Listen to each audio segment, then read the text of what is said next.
గురుగారు ఇప్పుడు మీరు చెప్పిన దాని ప్రకారం అన్ని రాశుల వారికి బాగానే ఉంది, అంతా ఓకే బాగుంది. ఇంకొక విషయం ఏంటంటే ఈ ఈ రాశి వారికి అదృష్టం వరిస్తుంది కదా అని సైలెంట్ కూర్చుంటే ఏది దగ్గరికి రాదు, ఎవరైనా కష్టపడాల్సిందే. అవును మీరు ఇప్పుడు బాగాలేనోని రూమ్లో వేసి తాళం వేసి బాగున్నోని బయట తిప్పితే. గురుగారు మీరు చెప్పిన పంచాంగం అనేది నార్మల్గా అందరి రాశుల వారికి బాగానే ఉంది, అంటే ఎవరు డేంజర్ అని కానీ ఇట్లా ఈ విధంగా ఏం లేదు.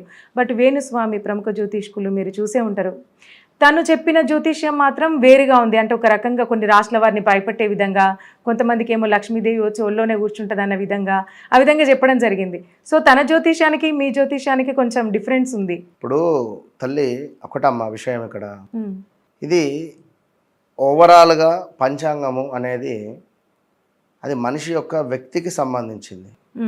ఇప్పుడు నా పేరు పలానా, ఉదాహరణకు అయ్యో నా డేట్ ఆఫ్ బర్త్ టైం ప్రకారంగా నా రాశి వేరు కదా.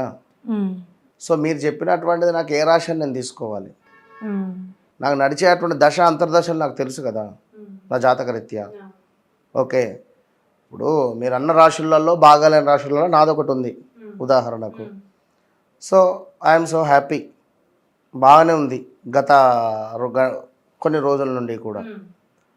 సో నా జాతకరీత్యా మార్పులు చేర్పులు అనేటువంటిది నాకు తెలుసు. నాకు అంటే నేను ఒక పర్సన్ ఉదాహరణకు. కనుక తను చెప్పింది అది ఎదుటి వాళ్ళని భయపెట్టాలని తను ఆల్రెడీ చెప్పాడు కదా. సో 5 రాశులు బాగాలేవు, 7 రాశులు బాగున్నాయి అని చెప్పాను అంటే 7 పాజిటివ్ 5 నెగిటివ్ అని చెప్పాడు, తనే చెప్పాడు ఆల్రెడీ. అంటే ఒకటమ్మా, ఇప్పుడు మనము ఎప్పుడైనా ఒకరికి మనశ్శాంతి కానీ లేదా మనసు తృప్తి అనేటువంటిది మన వల్ల కలగాలి. ఇబ్బంది ఇప్పుడు నాకు బాగాలేదు బాగాలేదు బాగాలేదు బాగాలేదు అని నేనే ఒక 100 సార్లు అనుకుంటా, బాగుండదు.